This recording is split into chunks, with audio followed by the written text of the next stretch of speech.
Le bar des supporters sur Maritima, bonsoir à toutes et à tous, excellent début de semaine, même si le week-end a été un peu tourmenté pour les supporters marseillais. Défaite de l'OM 1-0 à la maison face au Racing Club de Lens, but marqué à la 92e, 93e minute.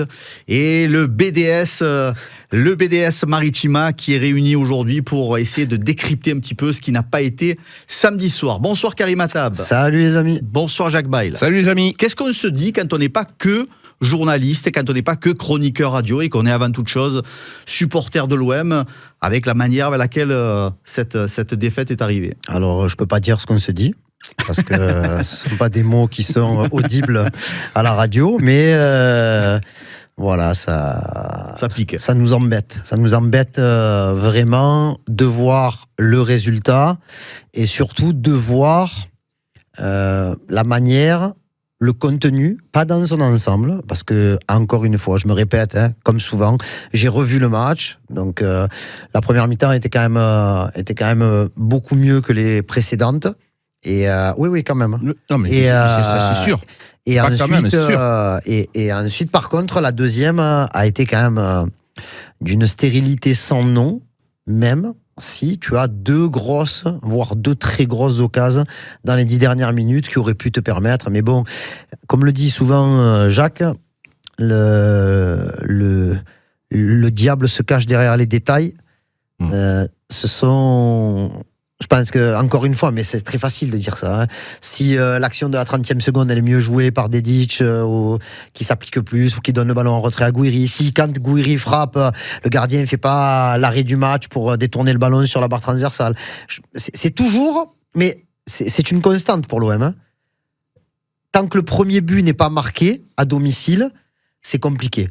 Et la dernière fois vraiment qu'on a eu un véritable, pas feu d'artifice, mais une grosse pression avec contenu, ça a été pour OM Lyon. Mais pourquoi? Parce que Lyon avait ouvert le score et à partir de ce moment-là, ils avaient lâché les chevaux. Là, les chevaux, ils sont toujours dans l'écurie. On parlait de lisibilité la semaine dernière du jeu marseillais. Est-ce que pour toi, la défaite, elle est autant imputable aux joueurs qu'à Roberto De Zerbi? Oui, bien sûr. En partie, Roberto De Zerbi doit aussi se poser certaines questions, même si évidemment les joueurs aussi, parce qu'ils sont sur le terrain, il y a eu un manque de lucidité.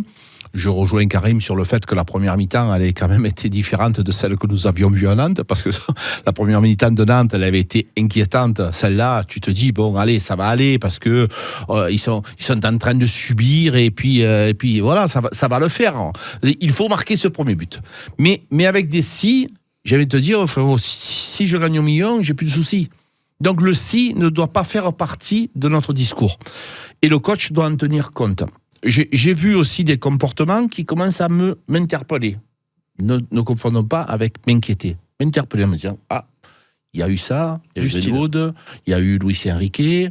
Sur le but de Luis Enrique, quand même, cette course, je me dis, tu vas pas jusqu'au bout de tes efforts, alors qu'avant, tu les faisais différemment. En plus, il devait pas être super fatigué. Voilà, exactement. Les entrées des trois qui devraient être des détonateurs, notamment Jonathan Roll, Luis Enrique et Mason Greenwood, c'est des joueurs qui sont juste moyens.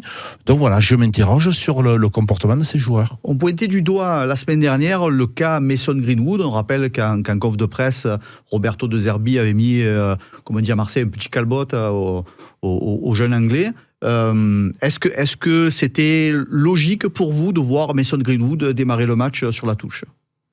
Logique, moi je vais dire non. Voilà, moi je m'attendais vraiment à le voir débuter. Je pensais que Roberto De Zerbi et le staff étaient capables de modifier certaines choses dans son comportement sans entre guillemets le punir. En plus, mais c'est très facile de dire ça maintenant. Oui. Quand tu vois que la première mi-temps, notamment du joueur qui a remplacé Greenwood, n'a pas été d'un niveau exceptionnel, même si je ne vais pas pointer du doigt Bilal Nadir, qui a essayé de faire du mieux qu'il pouvait, mais c'était pas suffisant. Et c'est là qu'on s'est retrouvé un petit peu bluffé, parce qu'on s'est dit... bon, allez, ça va, ils rentrent tous les deux à la mi-temps, Dedic a tenté, mais ça n'a pas vraiment fonctionné. Nadir a fait ce qu'il a pu, mais c'était moins bien que ce qu'il faisait auparavant quand il avait été titulaire. Et du coup, Greenwood et Luis Enrique vont rentrer. Je dis pas que ça va dérouler, mais à un moment donné, l'esprit de revanche, tous ces trucs-là, plus pour Greenwood que pour Luis Enrique, parce que Luis Enrique n'a pas été pointé du doigt. C'est Greenwood qui a été balayé par Roberto De Zerbi. Et je pense que ça n'a pas été. Alors je te dis pas qu'il boudait en deuxième mi-temps. Peut-être qu'il est pas du tout à son meilleur niveau, tout simplement. Après, attention, il y a une phrase en conférence de presse où Roberto De Zerbi dit ils n'étaient pas à leur meilleur niveau physique. Pour légitimer. C'est pas ça. Pour légitimer, c'est ça. C'est pas ça. Voilà, il faut pas. C'est pas ça du tout. C'est pas ça. Non, c'est pas ça. Je te le dis. Tu lui as fait ça J'étais en zone mixte. Non, mais non, il est pas satisfait. Il n'est pas satisfait peut-être de l'implication des joueurs à l'entraînement, mais ils ont pas un problème physique. Il ne donne pas ce qu'il veut, lui. Qu'on ne se trompe pas de sujet. Il y a pas, parce que je vois qu'après, du coup, les supporters, ils s'énervent, ils s'agacent sur les réseaux. Exactement. Mais tu joues un match par semaine, les mecs ne sont pas bien physiquement. Exactement. Déjà que on dirait que l'infirmerie, c'est la Timone à l'OM avec tous ces blessés, tout ça. Et les joueurs, un match par semaine, ils n'y arrivent pas. Non. Un match par semaine, ils y arrivent. Sauf que je pense qu'il y en a qui ne doivent pas avoir envie de se faire mal tout le temps. Et du coup, ça rejaillit un petit peu sur la production du week-end. Et tu sais, quand tout à l'heure tu me posais la question pour le coach aussi, des erreurs de choix de joueurs aussi, moi je suis désolé. Actuellement, il y a un joueur qui est indispensable au milieu du terrain, c'est Valentin Rongier. Alors les gens vont te dire, ouais, mais c'est lui qui perd le ballon, mais c'est pas son poste. C'est pas son poste. On lui a donné un poste qui n'est pas le sien. Il est performant au milieu du terrain et on le lève. Aujourd'hui, Bennacer n'est pas encore en forme. On le dit régulièrement. C'est pas de savoir si c'est un bon joueur. C'est un excellent joueur, Bennacer. Il n'est pas encore en forme. On a noté le retour d'Højbjerg. Avec Karim, cette première mi-temps, on a retrouvé Pierre-Emile Højbjerg, qui est redevenu le joueur que l'on avait envie de voir. Intéressant, puissant, physiquement, il était bien, des qualités de passe. Aujourd'hui, mes deux, c'est Valentin Rongier et Højbjerg. Bennacer, pour l'instant, n'est pas assez utile. Ce qu'il fait, ça n'apporte pas grand-chose. Combien de fois il a perdu le ballon, des qualités de passe qui ne sont pas ce qu'elles devraient être encore. Donc voilà. Et après, si tu me le perds, Valentin Rongier, au milieu, et que tu le mets derrière, ça me fait deux fautes. C'est-à-dire que moi, sur le derrière, j'ai pas besoin de Valentin Rongier. Je sais qu'il va pas m'apporter ce qu'il devrait m'apporter. Personnellement, c'est mon choix. C'est mon envie. Et je trouve qu'à un moment donné, quand je dis à Karim, jouer à l'ancienne, parce que quand tu as pris le but, on a vu Rouli qui a balancé le ballon comme ça, parce qu'il faut l'amener là-bas.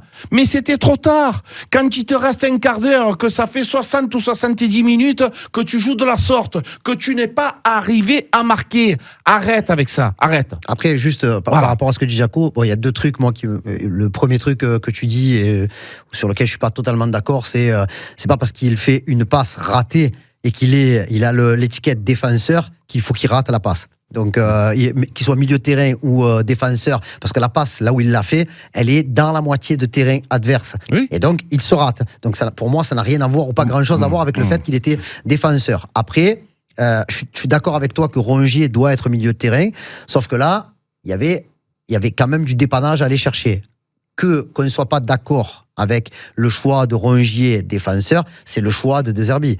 Il a préféré mettre Rongier plutôt que Lirola, plutôt que Luis Felipe. Il y a peut-être une explication. C'est quoi, les gars, mais à la sortie, Poulet, ce que je veux te dire, si tu es Valentin Rongier, moi, j'ai pas dit qu'il pense ça, parce que je suis pas dans sa tête. Je sors de match où j'ai été performant au milieu du terrain. Allez, on te prend, boum, et on te met, troisième défenseur central droit. Mais lui, il peut répondre au coach sur cette action. qu'il perd là, dire mais coach, ce positionnement, moi ça m'intéresse pas. Et il y a des joueurs aussi qui peuvent se poser des questions. Et l'autre il peut lui dire alors ni tu vas jouer derrière tu vas être sur le banc. Mais ça c'est pas des bonnes réponses. Il faut quand même prendre en compte. Pas des bonnes Jaco, réponses. il faut quand même prendre en compte l'absence de Murillo. Non, mais je la prends en compte. Mais il y a des joueurs qui sont. Regarde les 3 que tu as cités, qui ont potentiellement la possibilité de jouer à ce poste-là. Donc moi je veux bien tout écouter. Moi c'était Luis Felipe, mais parce que Lirola. Personnellement, je me prive de Valentin Rongier au milieu de terrain, qui pour moi est indispensable actuellement à l'équilibre de l'OM. Après peut-être que le match il avait été sous-estimé aussi par rapport à tout ce qu'on a dit sur Lens. Plus d'équipes depuis le mercato d'hiver, 4 suspendus et non des moindres, donc 4 défaites consécutives. Le coach qui est en difficulté sur le plan personnel et je pense quand même que ça, et je suis très heureux que ça aille mieux pour sa compagne. Oui, mais tu sens quand même qu'il y a eu l'union sacrée autour du coach, de la part des joueurs, du staff, des frères de Will Steele qui ont pris en charge l'entraînement en partie, semble-t-il, pendant une petite quinzaine de jours. Donc, tous ces trucs-là, peut-être qu'à un moment donné, on a un petit peu sous-estimé. Et même moi, le premier, je me suis dit, quand je regardais la compo lensoise, ça faisait pas rêver. Et pourtant, le jeune de 19 ans, là, Abdoulaye Ba, il a éteint Gouiri et Mopé. Ouais. Gouiri-P. Le gardien. Non, mais à 19 ans, il a été très très bon. Milieu de terrain, ils ont été super costauds. Ils avaient des piles pour 96 minutes. Et au final, ils ont joué le match qu'il fallait. Alors oui, il y en a qui vont dire c'est un hold-up.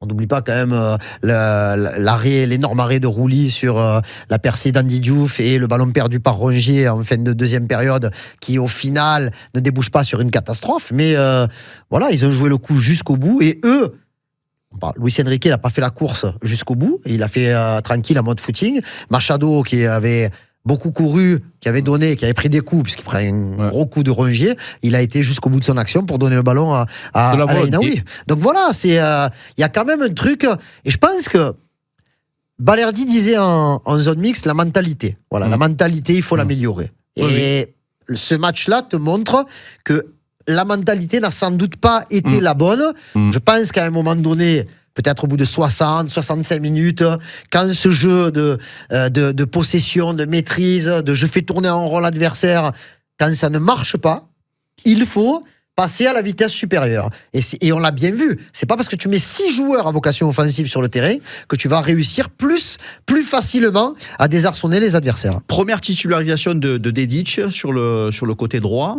Est-ce que tu as envie de voir encore le joueur avec un peu plus de temps de jeu à ce poste-là, à un autre poste?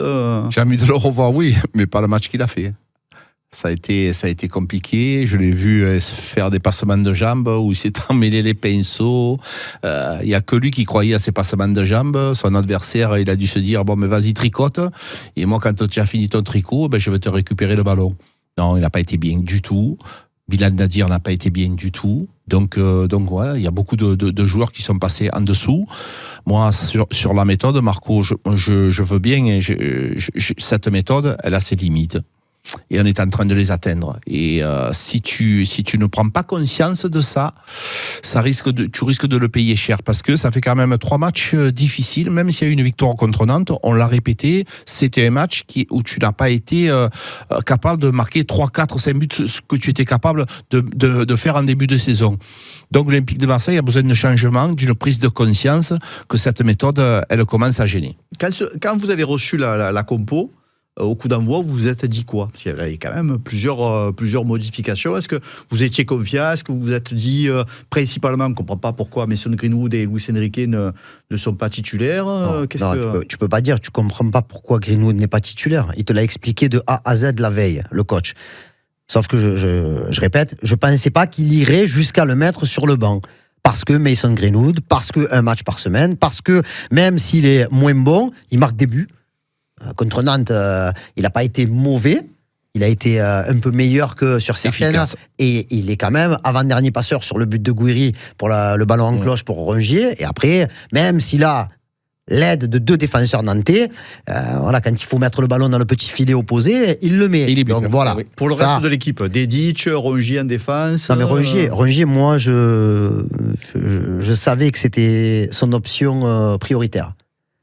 La question c'est pourquoi Luis Felipe non? Est-ce que c'est un problème physique? Est-ce que c'est une adaptation aussi au jeu de l'Olympique de Marseille?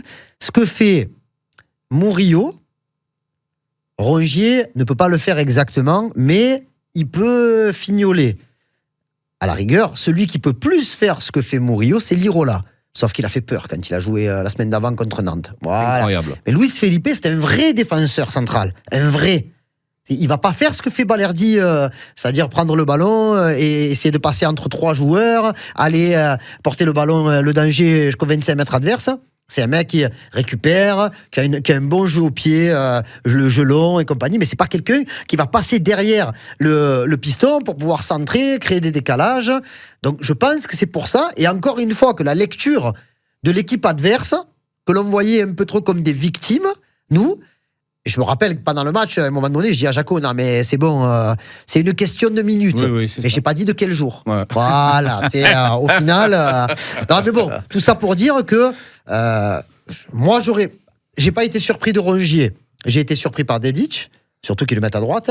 Et pour Greenwood, c'était plus une déception qu'une surprise. Parce que je me suis dit, il y a une chance sur 2 qu'ils le prennent à part et qu'ils lui disent, t'inquiète, tu vas, mais montre-moi. Et non, il a choisi l'option, tu vas regarder le match sur le banc. Et le fait de faire les remplacements dès la mi-temps, je dis pas qu'il se déjuge un petit peu, mais il se rend compte quand même que ces 2 changements au coup d'envoi, ils n'ont pas vraiment fonctionné. Après, tu peux pas lui reprocher d'avoir tenté quelque chose. Non mais Karim, moi ce que je veux te dire, c'est qu'à un moment donné, il ne peut pas avoir le totem d'immunité tout le temps de Zerbi. Il y a aussi des questions à se poser. Le management, quand c'est bien, on est là tous là, on est enchanté. Encore une fois, il faut faire attention, on n'est pas en train de jeter tout à la mer. Jamais de la vie, ça serait ridicule de notre part, parce que le gars, il te dit, les gars, je suis 2e du championnat, avec 3 points d'avance, hein, donc calmez-vous, calmez votre joie. Mais nous... Oui, merci Lyon, quoi. Voilà, donc nous, on est observateurs. Non, mais il peut te répondre ça. Oui. Nous, on est observateurs, on essaie d'analyser modestement. Là, aujourd'hui, moi, quand j'écoute les gens... il y a beaucoup de gens qui commencent à dire moi je m'emmerde, moi je m'ennuie, moi ce jeu-là ça m'agace, moi je pense qu'il faudrait autre chose, moi je pense que les joueurs ils sont pas à leur poste. Quand Karim nous dit ouais mais lui il sait pas faire ça, lui il sait pas faire ça, les gars, on a joué contre Lens. 4 défaites d'affilée. Il leur manque 10 joueurs. Les meilleurs joueurs, ils sont partis au mercato d'hiver. On joue contre une petite équipe lensoise et tu les reçois au Vélodrome et tu n'es pas capable. C'est le combien? Le 3e gardien pour qu'il y avait? 16e gardien. Non, mais combien? 2e, 3e? Tu le sais, toi? Non, maintenant, c'est le 2e. Voilà. Depuis que Samba, il est parti. Voilà. Donc, qui était à l'époque le 3e gardien. Donc, tout ça, ça veut dire des choses. Et tu n'es pas capable, toi, Olympique de Marseille, sur le papier, de battre ça. Alors, moi, je veux bien qu'ils me disent, ouais, mais j'ai pas de défenseur centraux, Kondogbia n'est pas un défenseur central. Non, mon chéri, non, tu peux pas. Tu devais gagner contre Lens. Ça, c'est pas normal. Tu as perdu contre Auxerre, tu as perdu contre Lens, tu as fait un match contre Angers. C'est trop, ça fait beaucoup trop. Beaucoup. Manque d'intensité, compo surprenante, transition trop lente, manque d'efficacité devant. Est-ce que ça résume un petit peu les raisons pour lesquelles l'Olympique de Marseille s'est incliné ou est-ce qu'il y en a d'autres? Et très bon gardien. Le gardien australien, Mathieu Ryan, a été très, très, très, très bon. Hein. Un petit peu... Ouais, un peu chanceux. Mais alors, toi qui as été gardien de but, tu sais très bien que les gardiens qui ont du talent ont souvent de la chance. Provoque la chance, bien sûr. Exactement. Quand l'action, c'est la frappe de Gouiri, où tu vois quand même que c'est un peu contré, et lui, il va la chercher pour la mettre sur la barre. Donc, tu vois, Alisson fait un match stratosphérique contre le PSG. Mais il y a quand même une ou deux actions où il a un peu de chance, quoi, par rapport à l'endroit où le ballon est mis dans la zone. Donc, tu vois, il y a des choses que... Mais mis à part ça, oui, je pense quand même qu'ils avaient Ils avaient un supplément d'âme aussi que nous, on n'avait pas, hein, quand même. Oui, en oui. termes de mentalité d'équipe, tu sentais qu'ils étaient tous Solidarité. soudés les uns pour les autres. Et pourtant, il y avait des mecs qui étaient titulaires et qui ne jouent pas énormément. Hein. Nampalis Mendy, qui a eu des crampes. Derrière, je te dis, il y a eu une réorganisation. Parce que dites-vous bien qu'il y a encore 3 mois, la défense à 3, hein, pas la charnière, la défense à 3 du RC Lens, c'était Danso, Medina, Kouzanov, avec Samba derrière. Kouzanov, c'est un très bon joueur. Il paraît. Et là, tu te retrouves quand même avec Jonathan Grady, qui est un joueur, c'est un cadre de l'équipe quand même, mais qui était sorti un petit peu au profit de Kouzanov, Malansar, qui a été un grand espoir du football français, notamment quand il était sur la Côte d'Azur. Ils ont perdu les joueurs. Voilà. Et là, je te dis, avec le jeune là, Abdoulaye Ba, s'il réédite ses performances comme il l'a fait là contre l'OM, il va rester 1 an et demi à Lens, parce que c'est monstre. Quand tu vois Monaco se faire accrocher, tu te dis que tu peux faire le trou. Quand tu perds et que tu vois finalement que Lyon te sauve un peu la mise, te sauve beaucoup la mise. Je crois que c'est la première fois qu'on est content de voir une victoire lyonnaise face à Nice. Et oui, mais comme Karim me disait, presque tu te dis, quand même, si on avait gagné, tu te rends compte, tu as encore plus de regrets. C'est un truc de dingue. Donc, pourquoi on est en colère aujourd'hui ? Pourquoi on est frustré ? Parce que si tu avais fait ton boulot correctement, tu te rends compte aujourd'hui où tu serais pratiquement, j'exagère peut-être, mais tu serais tranquille pour aller au Paris Saint-Germain. Ce match du Paris Saint-Germain, déjà, tu vas l'aborder totalement différemment, parce que tu vas avoir cette épée sur la tête. Donc on est en train de se rendre à la fin du championnat difficile. Et moi, ce qui me gêne le plus, quand Karim nous dit l'état d'esprit, les gars, mais c'est très important dans l'équipe. Aussi bien jusqu'à présent, on voit une solidarité. Je me rappelle ces photos où ils prenaient tous ensemble. Là, je commence à avoir des petites choses. Attention là-bas, des petits pics. Ça me plaît pas. Ça me plaît pas. Et cette défaite, elle doit nous faire comprendre qu'elle est quand même... Il y a des choses à régler aussi dans l'intensité, dans l'impact. Moi, cette façon de jouer, mais quand je vois ces distances de marquage, mais les gars, rentrez-leur dedans. Cette musique, Marco, c'est blablabla. Oh, mettez un peu d'intensité, le public criait, le public hurlait. Combien de fois tu t'en vas à l'abordage et puis tu t'arrêtes, boum, tu redonnes le ballon derrière. C'est pas possible. Ils nous font hurler. C'est difficile. Mais quand tu regardes à la lecture, le football fiction n'existe pas. Mais tu es quand même obligé d'y penser un tout petit peu. Tu te retrouves avec 3 points d'avance sur Nice, 5 sur Monaco et Lille, et désormais 7 sur Lyon. Parce que Lyon, du coup, avec cette victoire, ça leur permet aussi de revenir un petit peu dans le game. Eux, ils scrutent un petit peu la 4e place, parce que la 4e place, elle devrait être aussi qualificative pour la Ligue des Champions. Après, ça dépend de plein de choses pour savoir si c'est directement ou si c'est en passant par un barrage. Mais dis-toi que si tu avais gagné, alors oui, les gens ils te disent, ouais, mais bon, je vois des trucs, ouais, mais bon, si l'OM ils avaient gagné, Nice, ils auraient battu Lyon. En quelle année ? En quelle année ? Comment tu peux le savoir ? Pourtant, nous, on n'a pas battu Lens alors que Monaco, ils n'ont pas gagné contre Toulouse. C'est quoi ? Si Monaco, ils avaient gagné contre Toulouse, c'est sûr que l'OM aurait gagné ? Arrêtez, s'il vous plaît. Donc, tu aurais pu être avec 6 points d'avance sur Nice, 8 sur Monaco et Lille, et toujours 10 sur Lyon. Je rappelle que tu vas aller à Paris, et que dans les 8 journées qui restera, tu vas aller à Lille et à Monaco. Donc, si tu n'arrives pas à rééditer les performances que tu as fait jusqu'à la fin de l'année civile 2024 à l'extérieur, imaginons, voilà, on peut tout imaginer, tu perds à Paris, Lille et Monaco. Va pas falloir trembler, je te le dis, hein, parce que le moindre petit point que tu vas lâcher à droite, à gauche, il va coûter une blende et des millions d'euros, parce que là, on parle de Ligue des Champions. Hein. Quand vous avez vu, effectivement, là, on a beaucoup parlé du Classico, mais quand vous voyez ces 3 derniers matchs, comme Karim vient de le dire, c'est vraiment plus de l'inquiétude que de la sérénité que tu ressens aujourd'hui. Mais je suis pas le seul. Hein. Quand tu parles avec les gens, j'entends tout le monde me dire combien on va s'en prendre. Combien on va s'en prendre ? C'est ça, tout le monde dit la même chose. Est-ce que c'est le match le plus important, le Classico, mais non, mais pour les 9 prochains matchs. C'est le match le plus important de la semaine. Mais c'est le plus important, Marco. Mais ce que je veux te dire par là, c'est selon le résultat que tu as là-bas, ça peut avoir beaucoup d'effets. Tu vois, j'ai pas envie de me faire rouster. Et si tu joues comme ça, et si eux ils continuent à jouer comme ça, tu vas te faire rouster, je te le dis. Et donc ça, j'ai pas envie de me faire rouster au Parc des Princes, vraiment pas. Dernière petite question pour revenir un petit peu sur le contenu de certains joueurs. Réponse courte. Est-ce que tu trouves Jaco sévère dans l'analyse qu'il a du jeu d'Ismaël Bennacer ? Un peu. Oui, un peu, parce qu'il n'a pas été mauvais, hein, Bennacer. Je trouve que sur le match de Nantes, il était vraiment en grande difficulté. Là, je l'ai moins trouvé en grande difficulté. Après, j'aimerais bien que l'on revoie le Bennacer que l'on avait vu pour sa première titularisation à Angers, c'est-à-dire qui alterne jeu court, jeu long, qui n'hésite pas à frapper au bar, tous ces trucs-là. Là, je sais pas, je pense qu'il est en train de vraiment de digérer la méthode de Zerbi. La méthode de Zerbi, elle laisse que très peu de... Parce que je pense pas que Højbjerg, que Bennacer, que Rabiot, ils aient peur de frapper. Je pense que c'est dans les consignes qui leur sont données qu'il faut un peu moins frapper.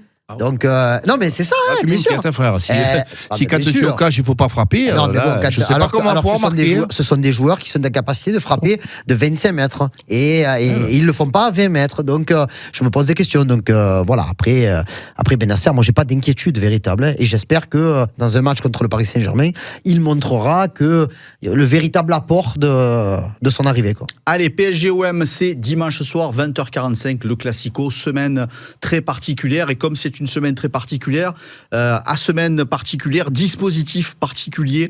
On sera du côté de notre partenaire officiel Nissan Lestac jeudi en fin d'après-midi, 18h-19h. Venez nous rendre visite, on sera en direct avec toute l'équipe au grand complet. C'est tout pour ce soir. Merci Karim. Merci les amis. Merci mon Jaco. Merci les amis. Belle fin d'après-midi sur Maritima et à demain.